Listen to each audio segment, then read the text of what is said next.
album title comes from a place of having been hurt and then realizing you don't have to stay hurt. The word epiphany summed up my life in the past year and a half. I have been through so much with my past relationship. Ending that relationship and coming to the realization that I needed to end that relationship, recognizing that I could be greater and that I had a great group of family members who could support me and be great to me, was an epiphany for me. She shared a side of herself with me that I don't think was properly represented on the first album. She's a great singer. She's a great songwriter.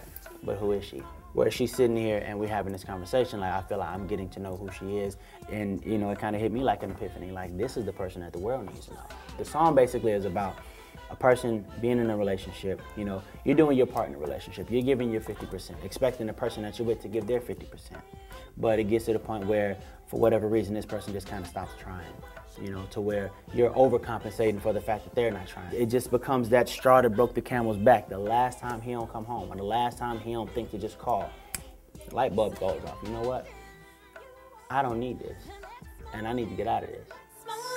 To find me smiling like nothing ever happened. And I never told you this, but I thought that once we got in the studio together that there may be some slight bumpage. You should have told me, because I felt the same way, but I was scared. I was a little worried about that in the beginning, but she came in willing to try, and that's all I asked for. If it don't work, we in the studio. We can scrap it and nobody will ever hear it. I'm happy that I can say I was a part of bringing something out of her that was already there. She just needed somebody to help her bring it out. And when I tell you that Neo has been so generous, so giving, and so humble, because a lot of times when people give you stuff, and I've experienced this before, they were like, you know how many people want to be in the studio with me? If I wasn't giving this to you, I got 25 other people who would love. There was none of that. He played me, I don't know how many songs. And sometimes I would be like, there's no way that I can say that at this point in my life. I don't know how to say that. And he'd be like, okay, next.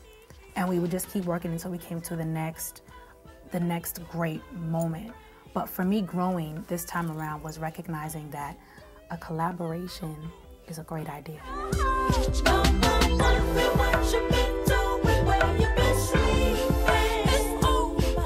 This moment, like this particular moment right here in history where I'm living right now, is so exciting. I think that people are gonna be so excited about what they hear on this album. I don't know how much more they're gonna need to be convinced. Touring is definitely in the works. I'm a tour-aholic. I find stages and get on them, and that's where I love to live. I'm doing a promo tour first, and then I'm doing a House of Blues tour, and then there'll be bigger and better things than that.